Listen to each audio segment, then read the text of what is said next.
नमस्कार दोस्तों, आपके अपने प्यारे चैनल ज्ञान विद गौरव में आपका स्वागत है। मैं गौरव सर आज आपको क्लास 10 के मोस्ट इम्पॉर्टेंट 10 क्वेश्चन कराएंगे। ये क्वेश्चंस आपके आपके आगामी बोर्ड परीक्षा में जरूर देखने को मिलेंगे। तो देखो, पहला आपका क्वेश्चन है क्लास 10 की गणित का क्वेश्चन है। ये आप लोग अच्छे से फोकस करना। पहला क्वेश्चन क्या है, संख्या 0.666 ऐसे मतलब 0.66 ऐसे लिखता हुआ चला गया है, ठीक, को पी अपान क्यू के रूप में प्रदर्शित कीजिए। ऐसे क्वेश्चन को आप कैसे टैकल करेंगे, कैसे सॉल्व करेंगे, यही आपको हम सिखाने वाले हैं यहाँ पर। तो देखो, सबसे पहले ये जैसे जैसे दिया गया हो ना, तो पहले इसको मान लिया करो कि माना माना यक्स इज इक्वल माना यक्स इज इक्वल 0.666 ऐसे मान लो कि मतलब ये जो है ये इसको एक्स के बराबर मान लो।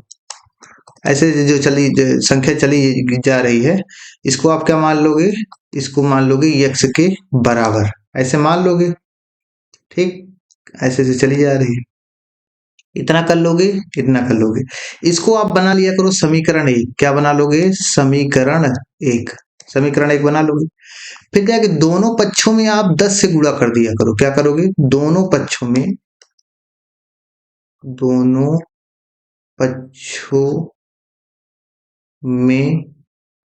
10 से गुणा 10 से गुणा करने पर इतना जैसे आप करोगे। अच्छा देखो, जब 10 से गुणा किया जाता है तो दशमलव एक अंक बाद आगे शिफ्ट हो जाता है। तो देखो कैसे हो जाएगा, यहां पर करोगे तो यक्स में गुणा करोगे तो क्या हो जाएगा, 10 यक्स हो जाएगा। और जैसे इधर करोगे तो ये क्या हो जाएगा, 6 पॉइंट हो जाएगा। अभी तक 0.6 था, अब क्या हो जाएगा, 6.666 ऐसे ऐसे चला जाता है, ऐसे चला जाएगा, ठीक। ऐसे ये चला जाएगा। इसको आप क्या बना लोगे, इसको आप बना लोगे समीकरण दो। क्या बना लोगे, इसको आप बना लोगे समीकरण दो बना लोगे। अब आप बच्चों ये करो कि समीकरण दो में से समीकरण एक को घटा दो। क्या करोगे, समीकरण दो में से समीकरण एक को घटा दो। समीकरण दो में से समीकरण एक को घटाने पर जैसे आप घटाओगे तो क्या मिलेगा, आपके यहाँ पर ये मिलेगा कि 10x-x। इधर देखो, जब बराबर के इस साइड लेफ्ट साइड होता है, उधर राइट साइड होता है, तो लेफ्ट साइड को घटाओ। इसमें से 10x में से x घटाओगे तो क्या हो जाएगा, 9x हो जाएगा। क्या हो जाएगा, 9x हो जाएगा। इधर घटाओगे तो क्या मिलेगा आपको, आप बोलोगे सर इधर घटाएंगे ना तो 6 में से इधर दशमलव पहले वाला घटाओ, 6 में से 0 गए जाओगे तो क्या हो जाएगा, 6 हो जाएगा दशमलव। इधर पूरा दशमलव के बाद जितना अंक है सब जाके इसमें से इसमें घट कर 0 हो जाएंगे, तो क्या हो जाएगा, 6.0 हो जाएगा। इतना हो जाएगा, ठीक। यहाँ से एक्स इज इक्वल क्या हो जाएगा, यहाँ से एक्स इज इक्वल हो जाएगा 6/9। ये हो जाएगा बच्चों। जैसे यहाँ पर तो फिर जाके एक्स बराबर क्या आ जाएगा, इसको काटो थोड़ा। इसको आप जब आप काटोगे तो क्या हो जाएगा, 2 3 जा 6, टू टू से क्या 3 से काट दो। जैसे इसको काटोगे तो क्या है, 3 2 जा 6, 3 3 जा 9। ये आपकी क्या आ गई, दी गई इस संख्या। इसको x बराबर माने थे ना, माना x माना संख्या, संख्या ये था ना, तो ये था, यह संख्या हो जाएगी। आपको समझ में आया कि नहीं आया, इसी को तो बोला गया था ना, पी अपान क्यू के रूप में लिखना था। तो पी अपान क्यू के बराबर क्या हो जाएगा, पी अपान क्यू बराबर हो जाएगा 2/3। ये समझ में आया आपको ना, ऐसे तरीका लगाना है। अगर आप कैसे करोगे तो आप क्वेश्चन इजीली टैकल कर सकोगे। आगे देखो, कितना अच्छा क्वेश्चन है। ऐसे क्वेश्चन आपको बोर्ड परीक्षा में जरूर देखने को मिलेंगे। देखो इसमें क्या दिया गया है, यदि द्विघात बहुपद p-1 x² plus P x plus 1 एक शून्य का एक शून्यक -3 है, तो p का मान ज्ञात कीजिए। अब देखो बच्चों, इसमें आपको क्या क्या दिया गया है, p-1 x²। तो पहले लिखो ये क्या है, बहुपद है, तो माना माना ये बहुपद है ना, तो ये किस किस फॉर्म में है, ये फॉर्म है x के रूप में, x² है, x है, ऐसे ही है ना। इसको मान लो माना क्यू x इज इक्वल क्या है, x² है, सॉरी क्या है, p minus 1 x square plus में पी एक्स प्लस में 1, ये है ठीक। अच्छा देखो इसमें क्या है, एक आपको दिया गया है, क्या है कि इसका एक शून्यक या -3 है। अच्छा बताओ बच्चों, शून्यक मतलब क्या होगा? शून्यक मतलब यह है कि यक्स का मान दिया है, क्या दिया है? शून्यक मतलब क्या, शून्यक -3 है ना, तो मतलब यक्स बराबर कितना है, -3 है। क्या है, -3 है। अब देखो, जब इसको आप जब शून्यक का मान आप बहुपद में रखते हैं तो उसका मान क्या हो जाता है, 0 हो जाता है। क्या हो जाता है, 0। तो एक्स बराबर क्या रखो बच्चों, एक्स बराबर रख दो -3। तो यहाँ पर रखो, तो क्यों, मतलब एक्स का मान रखो, यहाँ पर एक्स बराबर -3 रखोगे तो मतलब एक्स के स्थान पर -3 रखोगे, तो जहां जहां वो होगा, जैसे इसको -3 रखोगे क्या होगा, 0 बन जाएगा। क्या बन जाएगा, 0। तो चलो रखते हैं, तो यहाँ पर रखो, इसमें रखोगे, इसमें इसमें रखोगे बच्चों तो क्या हो जाएगा, p -1, p-1। यक्स के स्थान पे क्या रखोगे, -3 रखोगे, -3 का स्क्वायर प्लस में p, फिर जाके एक्स के स्थान पे -3 रख दो, प्लस में 1 बराबर क्या होना चाहिए, 0 होना चाहिए ठीक। अब इसको सॉल्व करो, तो -3 का स्क्वायर क्या हो जाएगा, 9 हो जाएगा, 9 p-1। अब देखो -3p हो जाएगा, क्या हो जाएगा, -3, अब प्लस में 1 इज इक्वल 0। अब इसको सॉल्व करो, 9p-9 -3p प्लस में 1 इज इक्वल 0 हो जाएगा। 9p में से 3p माइनस करोगे तो 6p आ जाएगा। और इसको जब -9 प्लस 1 -8 हो जाएगा, +8 हो जाएगा। p इज इक्वल क्या आ गया बच्चों, 8/6 आ गया। इसको थोड़ा सॉल्व करो, जब इसको सॉल्व करोगे तो 4/3 आ जाएगा। क्या आ जाएगा, 4/3। ये आपका p का मान आ गया। अब p का मान निकालना भी था, समझ में आया आपको? मतलब शून्य यहाँ से कांसेप्ट आपको क्या मिला कि अगर शून्य दिया होता है तो आप जब बहुपद में रखते हैं तो उसका मान क्या हो जाता है, 0 के बराबर हो जाता है। फिर जाके वहीं से आप p क्यों जो जिसका मान पूछा वो निकाल सकते हो। आगे चलो, तीसरा क्वेश्चन। तीसरा क्वेश्चन भी देखो कितना अच्छा दिया गया आपको। तीसरा क्वेश्चन क्या है आपको, तीसरा क्वेश्चन है आपका कि दिए गए बहुपद के शून्य ज्ञात कीजिए। अब की बार आपको शून्य ज्ञात करना है। शून्य मतलब एक्स का मान ज्ञात करना है ठीक। शून्य को तथा गुणांकों के बीच संबंध की अस्तित्व की जांच कीजिए। ऐसे भी क्वेश्चन बनेंगे आपके, तो इसको कैसे आप सॉल्व करोगे? तो चलो सॉल्व करने को सॉल्व करते हैं। तो देखो आपको क्या दिया गया है, ये दिया गया है x² -2x -8 दिया गया है कि नहीं दिया गया। तो इसको चलो, इसको पहले गुणनखंड करते हैं इसका। तो गुणनखंड करोगे तो क्या हो जाएगा, x² -2x है -8 है, ये दिया गया है आपको। अब इसको चलो गुणनखंड करते हैं। तो इसको बताओ, x² माइनस, इसको क्या लिख सकते हो, 4 2 या 8 होता है ना, तो इसको क्या लिखो, -4x प्लस में 2x -8, इतना हो जाएगा। जब इसको यहाँ से ऐसे करोगे तो क्या हो जाएगा, x कॉमन करोगे तो क्या हो जाएगा, x -4 हो जाएगा। यहाँ पर +2 कॉमन करोगे तो क्या हो जाएगा, x -4 हो जाएगा। अब यहाँ पर थोड़ा और चलो आगे सॉल्व करोगे तो क्या हो जाएगा, x प्लस में 2 हो जाएगा। एक ब्रैकेट में क्या हो जाएगा, x -4 हो जाएगा। यहाँ से अच्छा ये बताओ आप लोग, यहाँ से आपके तो शून्य क्या क्या मिलेंगे, तो आपको शून्यक मिल जाएंगे। शून्यक, शून्य का आपको क्या मिल जाएगा, x+2 को 0 के बराबर करोगे तो x बराबर क्या हो जाएगा, x+2 को अगर आप 0 के बराबर करोगे तो x बराबर आ जाएगा -2। तो आपका पहला शून्यक -2 हो गया। ऐसे ऐसे ही जब x-4 को 0 के बराबर करोगे तो x बराबर क्या आ गया, 4। आपका दूसरा शून्य क्या हो गया, +4 प्राप्त हो गया।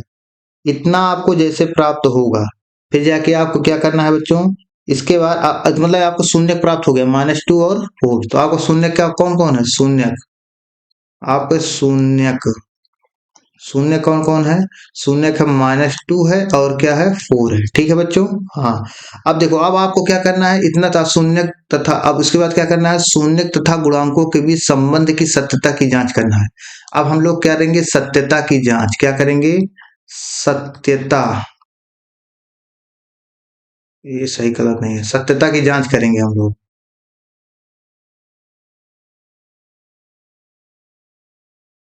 सत्यता की जांच करेंगे। तो सत्यता की जांच करने का मतलब क्या होता है बच्चों, सत्यता की जांच। तो देखो सत्यता की जांच करते हैं हम लोग। तो सत्यता की जांच कैसे करोगे आप लोग, तो सबसे पहले शून्यकों का क्या किया जाएगा, हम लोग योगफल निकालेंगे। क्या निकालेंगे, शून्यकों का योगफल निकालो आप लोग। जब शून्यकों का योगफल निकालोगे तो कैसे होगा, शून्यकों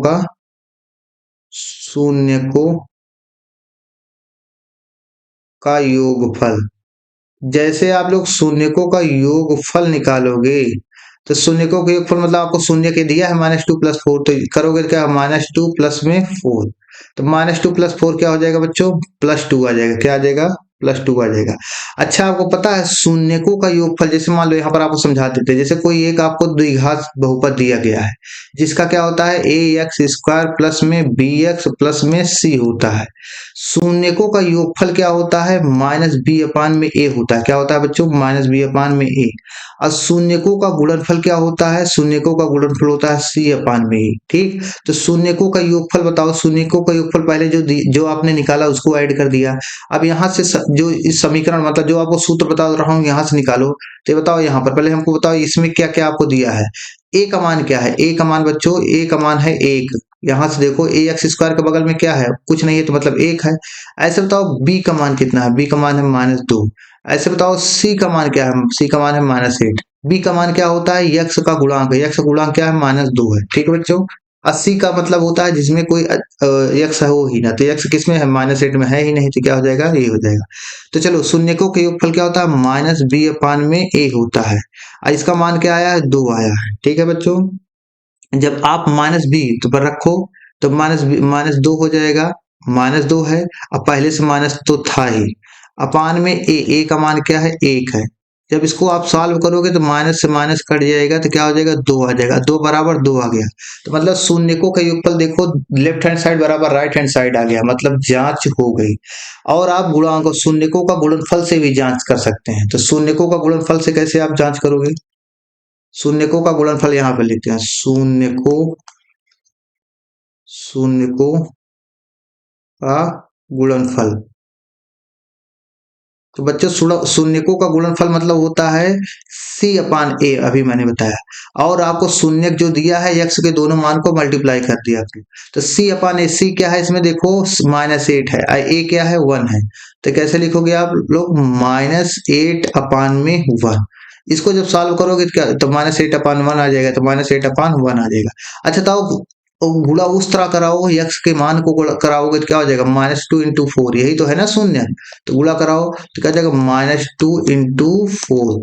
जब बच्चों कराओगे तो -8 इधर कराओगे तो -8 इधर भी आ गया, मतलब ये हो गया, मतलब बराबर है ना। तो जांच भी हमने कर लिया, क्या, शून्यकों का योगफल से शून्यकों का देखो इसमें हमने योगफल निकाला तो 2 बराबर 2 आ गया।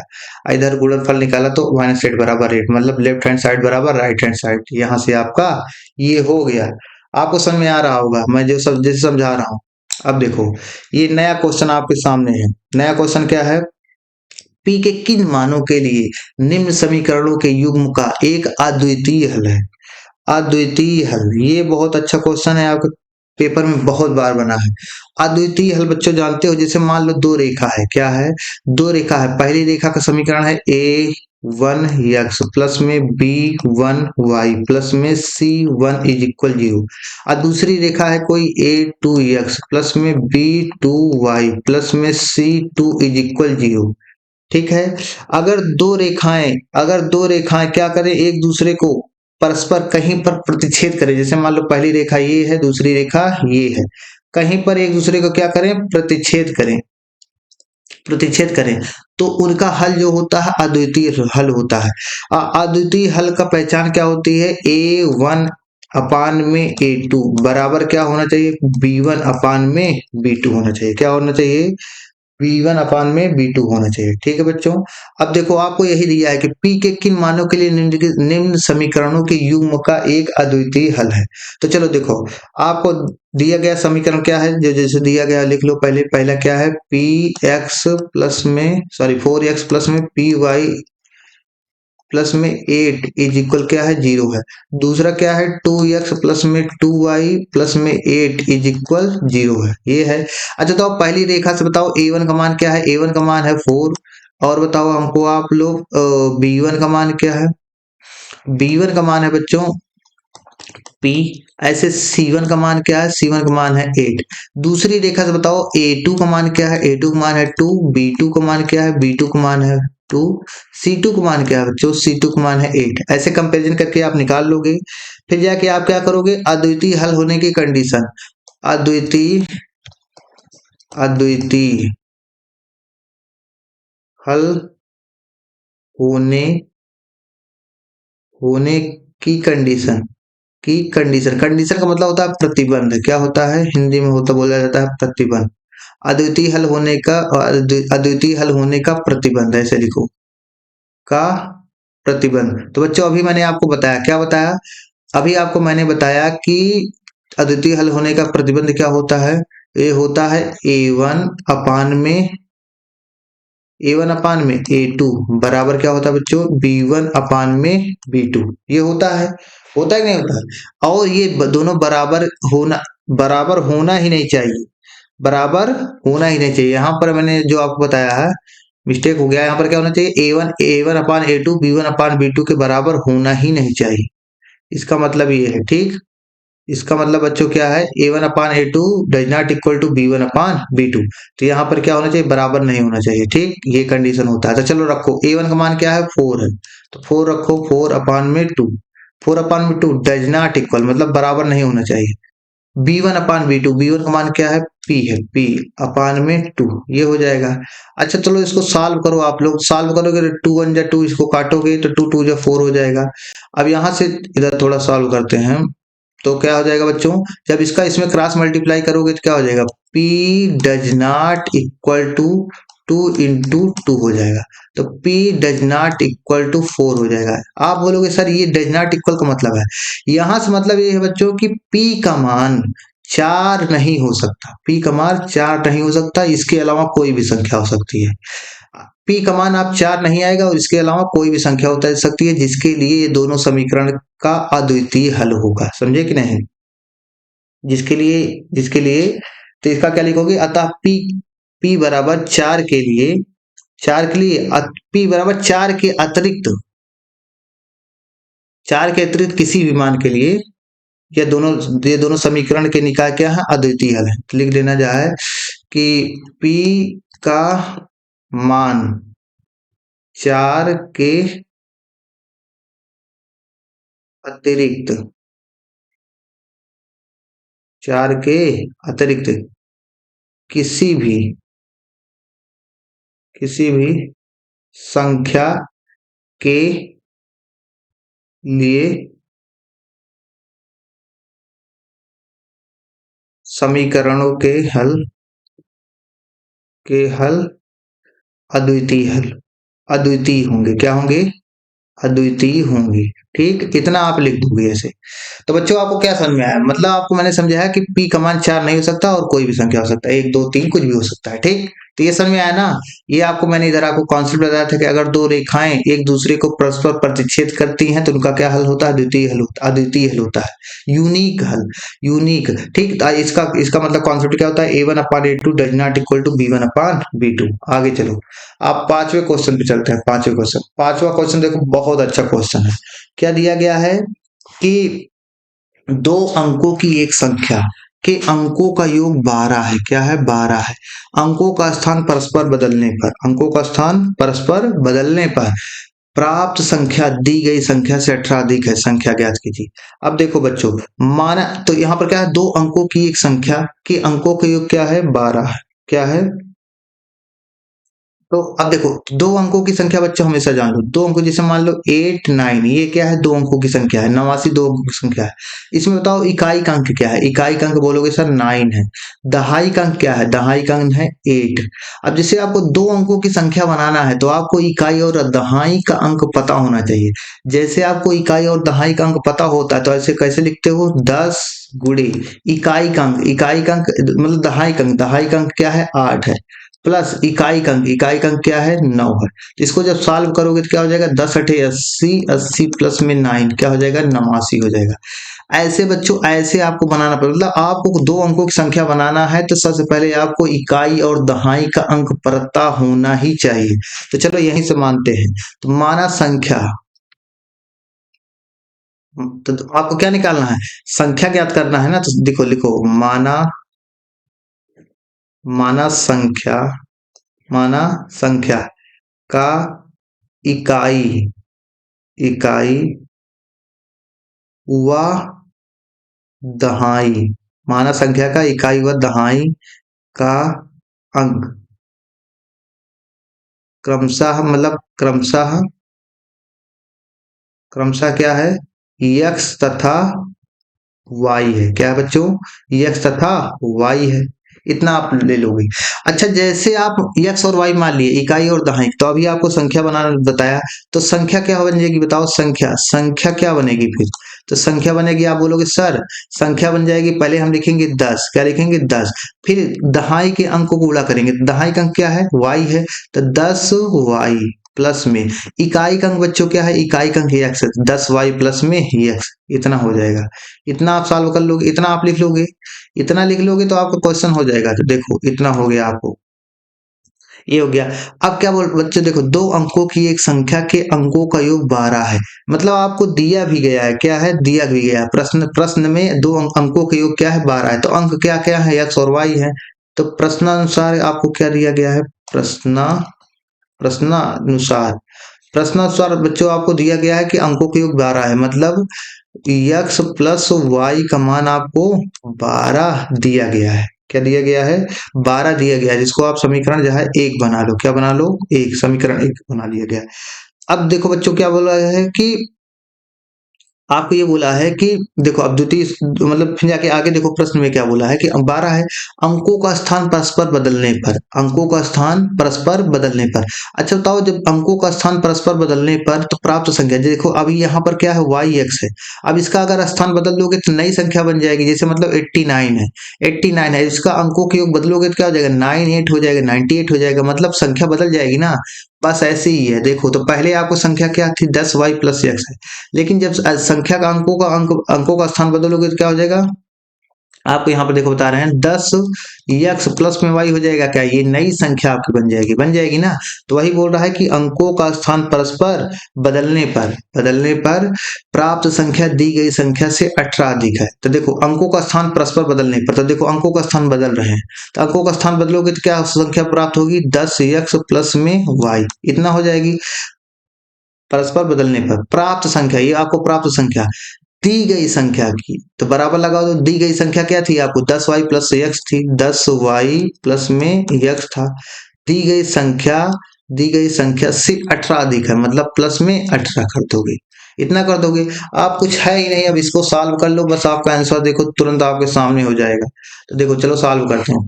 जैसे आप इसको सॉल्व करोगे तो इसको देखो 10 वाई है, 10 वाई, एक्स जब इधर आएगा तो क्या हो जाएगा बच्चों, जब एक्स इधर आ जाएगा तो 10 एक्स में से एक्स जब इधर आएगा तो 9 एक्स हो जाएगा, और वाई माइनस 10 वाई क्या हो जाएगा बच्चों, माइनस 9 वाई हो जाएगा, बराबर क्या हो जाएगा, 18 हो जाएगा।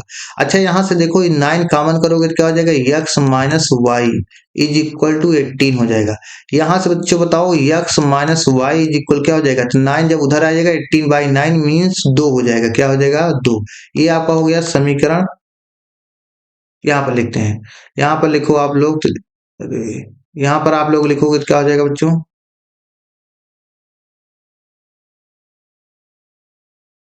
देखो तो यहाँ से क्या आ गया आपके पास, x minus y is equal क्या आ गया, 2 आ गया, ये समीकरण आप लोग 2 बना लो।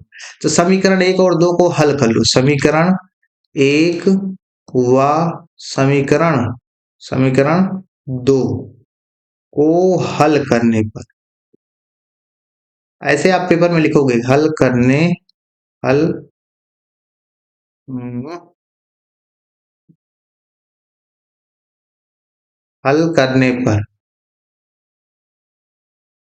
जैसे आप इसको हल करोगे तो क्या होगा, देखो चलो सॉल्व करते हैं। तो देखो समीकरण एक क्या था, x प्लस में, सॉरी x प्लस में क्या था बच्चों, x प्लस में y इज इक्वल तो क्या था, 12 था, और इसमें क्या आ गया, x minus y is equal क्या आ गया बच्चों, 2 आ गया। इसको चलो लिखो, अब दोनों को जोड़ोगे तो y y कैंसिल हो जाएगा, तो क्या हो जाएगा इधर 2x हो जाएगा, बराबर 14 हो जाएगा। अरे 12 प्लस 2 14 हो जाएगा। तो x बराबर क्या हो जाएगा बच्चों, 14/2। मीन्स x बराबर आ गया 7। क्या आ गया, 7। ऐसे आप जब x का मान समीकरण 1 में रख दोगे तो इसमें रखोगे तो क्या हो जाएगा बच्चों, 7 प्लस में y बराबर 12 हो जाएगा। तो क्या हो जाएगा, 7 प्लस में y बराबर 12। तो यहाँ से y बराबर क्या हो जाएगा, यहाँ से y बराबर हो जाएगा 12 माइनस 7, मीन्स y बराबर 5 आ गया। क्या हो गया, 5। तो आपकी संख्या ज्ञात करना था ना, संख्या ज्ञात करो। तो अतः संख्या, अतः संख्या, संख्या क्या हो जाएगा बच्चों, संख्या क्या था आप माने 10x प्लस, सॉरी क्या था, 10y प्लस में x था ना। क्या था, 10y। देखो ये संख्या यही तो है ना, तब इसी में सब मान रख दो, आंसर आ गया 10y प्लस में x। चलो रखो। तो 10 गुणे y का मान 5 है तो क्या हो जाएगा, 10 गुणे 5 मतलब 50 हो जाएगा। क्या हो जाएगा, 50। अरे 10 इंटू वाई का मान 5, 50 प्लस में ये x का मान क्या है बच्चों, 7 है। तो क्या हो जाएगा, 57 हो जाएगा। क्या हो जाएगा, 57। 57 आ गया आपका आंसर। तो आपको समझ में आया बच्चों, ऐसे क्वेश्चन को आपको सॉल्व करना है, आपको पूरा नंबर मिलेगा, कोई भी आपका नंबर नहीं काट सकता। अच्छे से देख लो क्वेश्चन मैंने जैसे आपको समझाया है। आगे चलते हैं क्वेश्चन पे। अब आपका छठवां क्वेश्चन बहुत अच्छा क्वेश्चन है। देखो इसमें क्या दिया गया, इसमें दिया गया है कि यदि द्विघात समीकरण p x square minus 2√5 p q, oh sorry p x plus 15 is equal 0 के दो मूल समान है तो पी का मान ज्ञात कीजिए। बच्चों अगर मूल समान, देखो यहाँ पर क्या लिखा है, लिखा है मूल समान है। अगर कोई द्विघात बहुपद है, द्विघात समीकरण है, मान लो द्विघात समीकरण ए एक्स स्क्वायर प्लस में बी एक्स प्लस में सी इज इक्वल 0, ये आपका द्विघात समीकरण है। इनके क्या दे दिया जाए कि मूल, मूल समान है, मूल समान तो मूल समान होने का मतलब होता है डिस्क्रिमिनेंट, मींस विविक्त कर क्या होता है, 0 के बराबर होता है। मतलब बच्चों, मतलब हमारे कहने का मतलब है कि समान हो तो बी बराबर डी बराबर क्या होता है, 0 होता है। वो तो डी बराबर 0 मतलब B square minus 4ac equal 0 होता है बच्चों। मतलब इसका क्या मतलब, बी स्क्वायर बराबर क्या होता है, 4ac होता है। इतना समझ में आया आपको, इतना होता ही है। ठीक, अब आ जाओ क्वेश्चन पे अपने। क्वेश्चन पे आपका क्या है, पी एक्स स्क्वायर माइनस में 2√5 पी एक्स प्लस में 15 है। इतना है कि नहीं है, इतना है 15 है इज इक्वल 0 है। आज यहाँ से बताओ आप लोग हमको थोड़ा बताओगे कि a का मान, देखो एक्स स्क्वायर के बगल में p है, एक्स कंपेरिजन करो इसमें से इसमें करोगे तो a का मान बच्चों क्या दिया गया है, a का मान है p। अच्छा थोड़ा बताओ b का मान है, b का मान बोलोगे सर -2√5 है। अच्छा थोड़ा आप हमको बताओ c का मान क्या है बच्चों, तो c का मान क्या है, 15 है। क्या है, 15 है, 15। आपको समझ में आ रहा होगा, मैं जैसे आपको बता रहा हूँ आप ऐसे ही करना है। 15 है, ठीक। अच्छा बताओ तो आप क्या लगाओगे जब मूल समान है, क्या लिखोगे कि मूल समान है। क्या है, मूल समान, मूल समान है। तो मूल समान है तो क्या बोलोगे कि सर मूल समान है तो लगा देंगे बी स्क्वायर बराबर क्या होगा, 4ac होगा, 4ac होगा। तो v का मान क्या है, -2√5 है। क्या बच्चों, -2√5 ये है। अब इसका स्क्वायर कर दो, क्या कर दो आप लोग, इसका स्क्वायर कर दो, क्योंकि स्क्वायर करना है बराबर 4। ए का मान क्या है बच्चों, ए का मान देखो पी है। क्या है, पी है। इंटू सी का मान क्या है, सी है 15। चलो अब इसको सॉल्व करो तो दो का स्क्वायर करते हो, माइनस का स्क्वायर प्लस हो जाएगा, 2 का स्क्वायर 4 हो जाएगा। अब 5 का स्क्वायर √5 का स्क्वायर 5 हो जाएगा, इतना हो जाएगा बराबर 4 इंटू क्या हो जाएगा बच्चों, 4 इंटू 15 इंटू पी हो जाएगा। अच्छा तो यहाँ से 4 से 4 कैंसिल हो जाएगा, 4 से 4 क्या हो जाएगा बच्चों, 4 से 4 क्या हो जाएगा,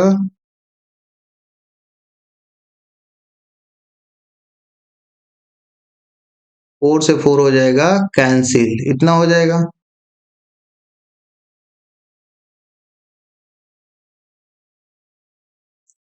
ये हो जाएगा।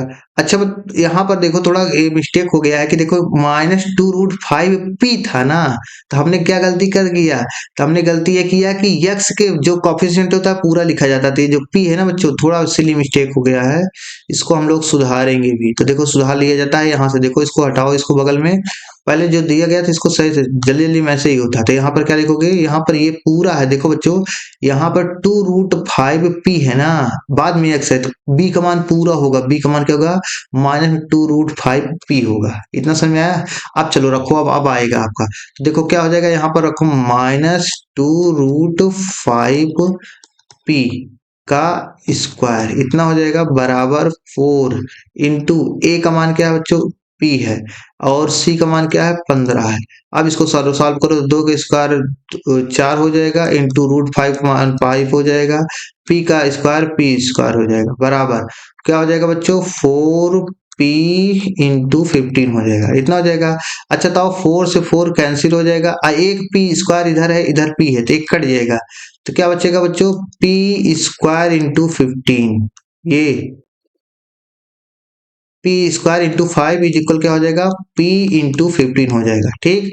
अच्छा तो 5 1 जा 5, 5 3 जा 15 होता है, अब p से एक p कैंसिल, तो बच्चों बताओ p बराबर क्या आ गया 3 आ गया, ये आपका मान आ गया, ये आपका मान आ गया, आपको समझ में अच्छे से आया होगा, ठीक।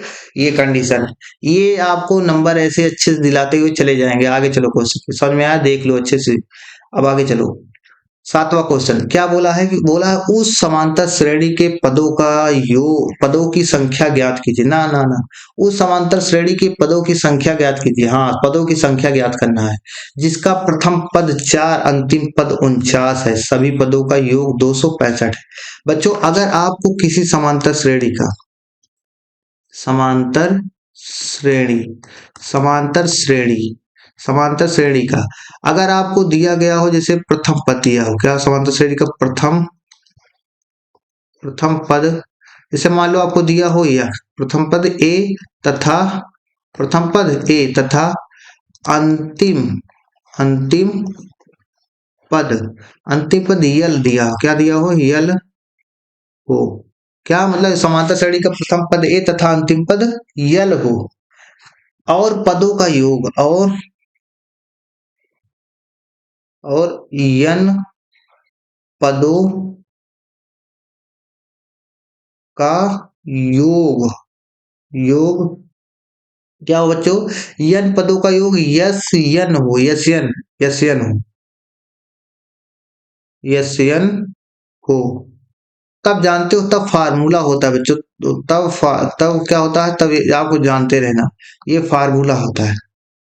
कौन सा फार्मूला होता है, फार्मूला लिख दिया जाए, लिख दिया जाए, क्या होता है बच्चों, फार्मूला होता है यस यन इज इक्वल क्या होता है n/2, क्या होता है n/2, प्रथम पद, प्रथम पद क्या है, प्रथम पद ए है, ए प्लस में अंतिम पद क्या होता है, अंतिम पद होता है यल, ये फार्मूला होता है।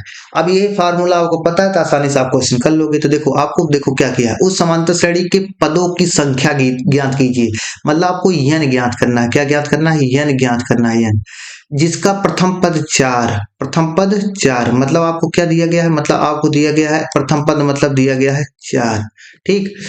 और अंतिम पद मतलब यल का मान क्या दिया है बच्चों 49, कितना दिया है 49, और सभी पदों का योग मतलब यस यन का मान दिया है कितना 265, ये दिया गया है, तो रखो इसमें, तो मतलब 265 इज इक्वल, यन का मान पता ही नहीं है, n/2 लिखो, ए का मान 4 है, 4 लिखो, प्लस में यल का मान कितना है, यल का मान है 49, क्या है 49, चलो सॉल्व करो, 265 इज इक्वल n/2, अब इसको 49 कितना होता है बच्चों 53 होता है, क्या होता है 53, इतना हो जाएगा। अब ये 2 इधर जाएगा तो क्रॉस मल्टीप्लाई हो जाएगा, तो क्या हो जाएगा n इंटू 53 इज इक्वल, जब 2 से इधर गुणा करोगे तो क्या हो जाएगा 2 5 जा 10 के 0, 2 6 जा 12, 12 13 हो जाएगा, 2 2 जा 4 5 हो जाएगा, इतना हो जाएगा। अब इसको थोड़ा भाग करोगे तो क्या हो जाएगा 530/53, अब इसको सॉल्व करोगे बच्चों क्या आ जाएगा 10 आ जाएगा, क्या आ जाएगा 10, तो n का मान क्या हो जाएगा 10, मतलब 10 पदों की कितना आ गया 10 आ जाएगा, 10 आएगा कि क्या आएगा बताओ जी, जल्दी से मिला लो आप लोग, हमको बताओ आप लोग।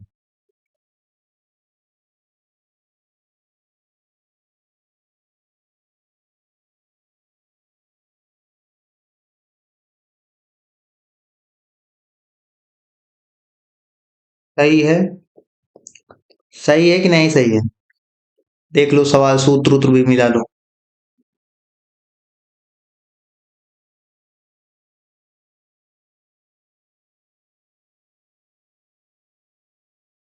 सही है ना? तो आगे चलें। आगे चलते हैं, अब आगे देखो। अब आपका बहुत अच्छा क्वेश्चन है, देखो। ये क्या दिया गया है कि चित्र, चित्र में आपको दिया गया है, ये आपका चित्र है क्या है बच्चों, ये आपका चित्र है, क्या है, ये आपको चित्र दिया गया है। इसमें बोला है क्या कि क्यू आर, तो देखो बच्चों क्यू आर कहाँ पर है, क्यू आर ही ये देखो, यहाँ से यहाँ से यहाँ तक, यहाँ से ये क्या है, क्यू आर है आपका, क्या है, क्यू आर है, ठीक। ये Q R, Q R, Q R upon Q S, Q R upon में क्यू एस, क्यू आर है अपान में क्यू एस, देखो ये क्यू आर हो गया ना। अब फिर जाके क्यू एस आपको दिखाते हैं, क्यू एस क्या है, क्यू एस ये है, क्या है, क्यू एस है। क्यू आर अपान में Q S, Q R upon में क्यू एस बराबर क्या है बच्चों, क्यू टी, क्यू टी कहाँ पर है, क्यू टी ये है, एक ये है आपका क्यू टी है, क्यू टी अपान में क्या है बच्चों, अपान में पी आर है, क्यू टी अपान में पी आर, जहां जहां मैं लिख रहा हूं जैसे सिंबल दिखा रहा हूं आप समझ लेना, क्यू टी अपान में पी आर ये है, ठीक। ये दिया गया है बच्चों, ये दिया गया है, इसमें बराबर है, और एंगल वन बराबर क्या है, एंगल टू है, तो दर्शाए, दर्शाना क्या है, त्रिभुज पी क्यू एस, त्रिभुज पी क्यू एस मतलब ये वाला त्रिभुज, ये वाला त्रिभुज, ये वाला त्रिभुज, त्रिभुज पी क्यू एस, और सर्वांशन समरूप किसके दिखाना है, त्रिभुज टी क्यू आर के, तो टी क्यू आर के ये दिखाना है, इसके दिखाना है, टी क्यू आर के ये दिखाना है बच्चों। तो इसको आप लोग कैसे दिखाओगे, यही आपको समझा रहे हैं, अच्छे से समझने की कोशिश करना, ठीक। आगे आगे आ जाओ, तो चलो आप दिखाते हैं। तो बताओ, ये बताओ त्रिभुज पी क्यू आर, तो पहले त्रिभुज पी क्यू आर में देखो, पी क्यू आर में, तो त्रिभुज पी क्यू आर में देखो बच्चों, तो त्रिभुज पी क्यू आर, इसमें देखते हैं। तो जब इसमें त्रिभुज पी क्यू आर में देखोगे आप, तो आप इसमें देखोगे कि दो, मतलब बना लिया जाए, देखो आपको समझाने के लिए इधर बना लेते हैं त्रिभुज पी क्यू आर। तो देखो त्रिभुज पी क्यू आर कैसे है, त्रिभुज पी क्यू आर ऐसे कुछ देखो बना हुआ है आपके, त्रिभुज पी है, यह क्या है, क्यू है, ये क्या है बच्चों, आर है, ये है। इसमें देखो, इसमें एक ऐसी रेखा भी गई हुई है, ऐसी रेखा गई है। हम्म,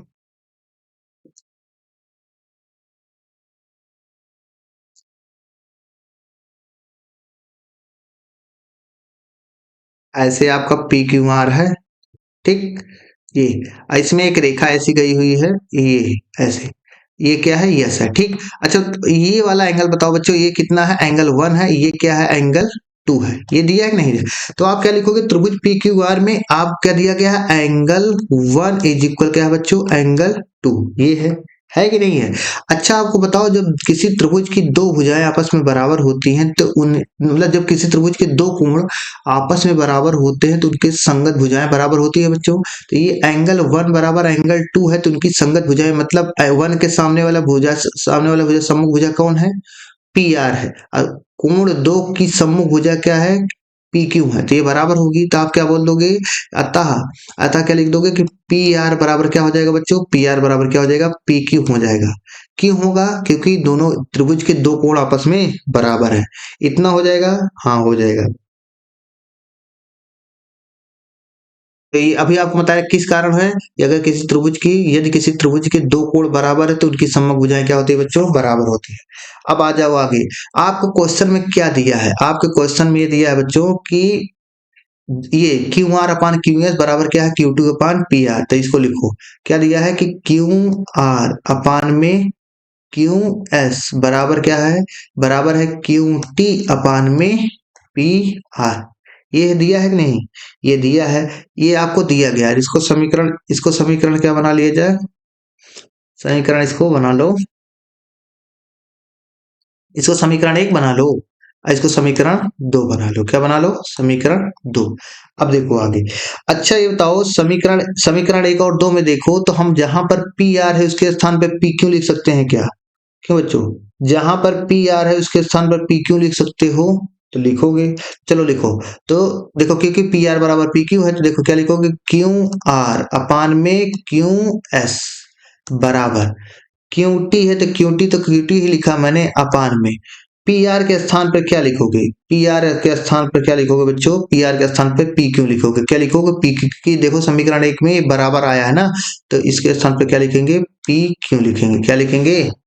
पी आर के स्थान पे हमने क्या लिखा? पी क्यू लिख दिया, इतना लिखा। अब इसको हम क्या करेंगे? इसको हम थोड़ा पक्षांतर करेंगे। क्या करेंगे? पक्षांतर। पक्षांतर का मतलब दोनों को पलट दिया जाए। देखो इसको जब पलटोगे तो क्या हो जाएगा? इसको जब पलटोगे तो इसे क्यू एस अपान में क्या हो जाएगा बच्चों? क्यू आर हो जाएगा। क्या हो जाएगा? क्यू एस अपान में क्यू आर हो जाएगा। ऐसे जब इसको पलटोगे तो क्या हो जाएगा? इसको जब पलटोगे तो पी क्यू अपान में क्या हो जाएगा बच्चों? क्यू टी हो जाएगा। क्या हो जाएगा? Q T. समझ में आया? मैंने क्या किया? इसको पलटा है पी, तो इस जब इसको पलटोगे तो क्या हो जाएगा? क्यू आर अपान में क्यू एस हो जाएगा। इसको क्या पलटोगे तो क्या हो जाएगा? क्यू टी, पी क्यू अपान में क्यू टी हो जाएगा। इतना हो जाएगा कि नहीं हो जाएगा? अब आप लोग देखो त्रिभुज पी क्यू एस, त्रिभुज पी क्यू एस, छोटा वाला त्रिभुज। पहले इसको इसको हटाते हैं, समझ में आया होगा आपको। तो देखो पहले छोटा वाला त्रिभुज जो जो बता रहे हैं पहले इसमें लिखो। देखो पहले त्रिभुज पी क्यू एस आपको बना देते हैं। तो देखो ऐसे बनाओगे, समझाने के लिए बना रहे हैं, अच्छे समझना। जैसे समझा रहा हूँ ये पेपर में आपके क्वेश्चन देखने को मिलेगा ही मिलेगा। पहले थोड़ा एक बॉर्डर बना लेते हैं कि मतलब आपको ये हो गया। अब देखो आपको समझाते हैं। तो पहले क्या बना लो? पहले त्रिभुज पी क्यू एस बनाओ। तो पी क्यू एस बच्चों देखो दिख भी रहा होगा, पी क्यू एस यही है आपका। ये हो गया आपका पी क्यू एस हो गया। अच्छा बताओ पी क्यू एस में ये वाला एंगल कितना है बच्चों? एंगल 1 है, ठीक है, एंगल 1। ऐसे बता दो, ऐसे ऐसे आप एक बना लो त्रिभुज T Q R. T Q R बनाओ, T Q R. T Q R मतलब बड़ा वाला त्रिभुज। क्या? बड़ा वाला त्रिभुज। तो जब बड़ा वाला त्रिभुज बनाओगे तो ऐसे कुछ है। क्या बच्चों? ऐसे टी क्यू आर क्या है? ये टी है, ऊपर टी है, यहाँ पर क्या है? क्यू है, ये क्या है? आर है। ये है कि नहीं है? ये है। तो लिखो। तो क्या, ये आपको समझाने के लिए, ठीक है। अब देखो आपको समझाएंगे। त्रिभुज क्या बनेगा? त्रिभुज पी क्यू एस तथा तथा त्रिभुज टी क्यू आर में। अब देखो बच्चों, अब जब इसमें देखोगे तो आपको क्या दिखेगा? इसमें दिखेगा, देखो यहाँ पर जो आपका आया है यहाँ पर भी ध्यान देना। तो यहाँ पर बोलोगे कि क्यू एस क्या है? क्यू एस कहाँ पर है? ये वाली भुजा, ये वाले क्यू एस, क्यू एस, ये क्यू एस देखते रहे ना। क्यू एस अपान में क्यू आर बच्चों, इस वाले त्रिभुज में क्यू एस, इस वाले त्रिभुज में क्यू आर। क्यू एस अपान में क्यू आर मतलब क्यू एस अपान में क्यू आर। इसको आपने प्रूव किया है, देखो यहाँ पर लाया है, ठीक, बराबर बराबर। और बच्चे बताइए, बताओ कि पी क्यू, इस वाले त्रिभुज में देखो, इस वाले त्रिभुज में क्या है? P Q. इस वाले त्रिभुज में पी क्यू। आप बोलोगे हाँ सर ये तो पी क्यू लिखा है। अपान में, अपान में इस वाले त्रिभुज में देखो बच्चों, इस वाले त्रिभुज में टी क्यू या क्यू टी जो हो, देखो ये क्या है? ये टी है ना। तो क्या बोलोगे? ये अपान में टी क्यू, यहाँ पर क्यू टी है ना, जिसको टी क्यू भी लिख सकते हो। तो मतलब टी क्यू, इस वाले त्रिभुज में क्या लिखोगे? इस वाले त्रिभुज में टी क्यू।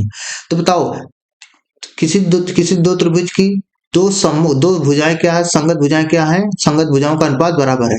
अच्छा बताओ बच्चों, इसमें देखो जो क्यू है, इस वाले त्रिभुज में क्यू का मान भी 1 है। क्या? एंगल 1 का मान 1 है। तो अब देखो दो भुजा, संगत भुजाओं का अनुपात बराबर हो गया। अब बीच वाला एंगल बराबर है क्या? एंगल 1 बराबर क्या है बच्चों? एंगल 1। ये है कि नहीं है? यहां से आप क्या बोलोगे? यहां से आप ये बोलोगे कि समरूपता की कसौटी, क्या बोलोगे? समरूपता की कसौटी, समरूपता की कसौटी यस ए एस मतलब देखो भुजा कोण भुजा, देखो भुजा कोण भुजा कोण भुजा, भुजा कोण भुजा से ना, यस ए एस से क्या बोलोगे? त्रिभुज त्रिभुज पी, त्रिभुज पी क्यू एस, त्रिभुज पी क्यू एस समरूप है किसके? त्रिभुज टी क्यू आर के। इतना समझ में आएगा ना बच्चों? इतना ही आपको लिखना था। इसके बाद आपका प्रूफ हो गया, आपको नंबर पूरा आपका मिल जाएगा। आपको समझ में आया होगा। अगर समझ में आया होगा तो आप चैनल को सब्सक्राइब कर देना, शेयर भी कर देना, कमेंट तो करना भूलना नहीं है कि, और आपको बताना है कि आप कैसे, किस टॉपिक पे आपको नेक्स्ट वीडियो चाहिए, ठीक। लाइक कर भी कर देना, ठीक है। देखने के लिए बहुत बहुत धन्यवाद। आगे चलते हैं।